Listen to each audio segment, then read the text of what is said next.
இன்றே டவுன்லோட் செய்து உங்கள் ஃபேவரட் ஷோக்களை என்ஜாய் பண்ணுங்க. சித்தி, சித்தப்பா எங்க? அவர் வெளியே போயிருக்காரு. கபிலனுக்கும் ரித்திகாவுக்கும் சாந்தி முகூர்த்தத்துக்கான நேரம் குறிக்கிறதுக்கு ஜோசியர் வந்திருக்காரு. மா, பொண்ணு மாப்பிள்ளையோட ஜாதகத்தை எடுத்துட்டு வாங்கம்மா. இருங்க, எடுத்துட்டு வரேன்.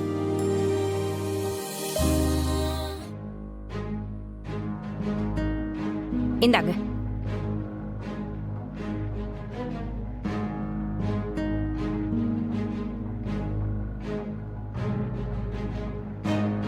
இன்னைக்கு ராத்திரி 9ல இருந்து 10 மணி வரைக்கும் நேரம் நல்லா இருக்குமா? நீங்க அப்பவே சாந்தி முகூர்த்தத்தை வச்சுக்கலாம். அப்போ நான் கிளம்புறேமா? ஜோசியரே, ஒரே ஒரு நிமிஷம் இருங்க. ஐலி, சிவா,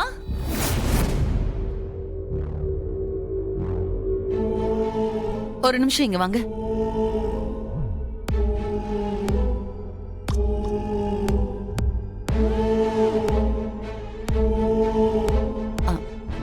ஜோசியரே, இவங்களுக்கும் இப்பதான் கல்யாணம் ஆயிருக்கு.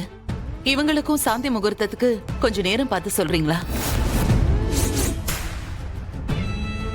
2 பேரோட ஜாதகத்தையும் கொண்டு வாங்க. அவசரத்துல எதுவுமே எடுத்துட்டு வரல. ஜாதகமே அந்த வீட்ல தான் இருக்கு. ஜாதகம் இல்லாம பார்க்க முடியாதா? சரி, 2 பேரோட பிறந்த தேதியை சொல்லுங்க. 14/6/1998.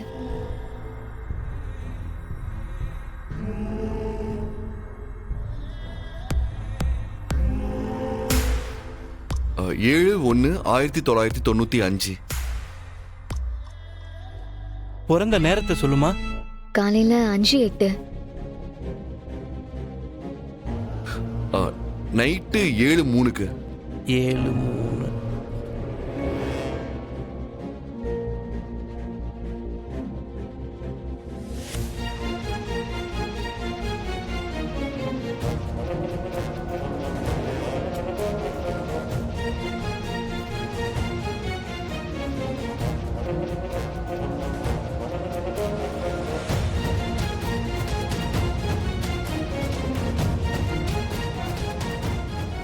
இவங்க சொன்னதை வச்சு பார்த்தா இந்த நேரத்துக்கு உண்டான ஜாதகத்துக்கு கல்யாண யோகமே இல்லையே.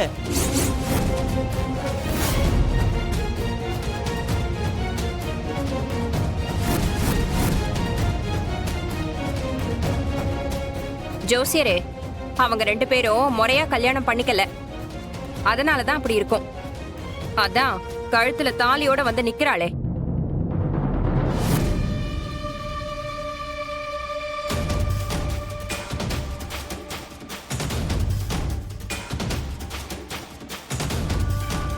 மனசு ஒண்ணுபட்டு பண்ணிக்கிட்டா சாஸ்திர சம்பிரதாயம் காணாம போயிடுன்னு தெரிஞ்சு வச்சிருக்காங்க போல.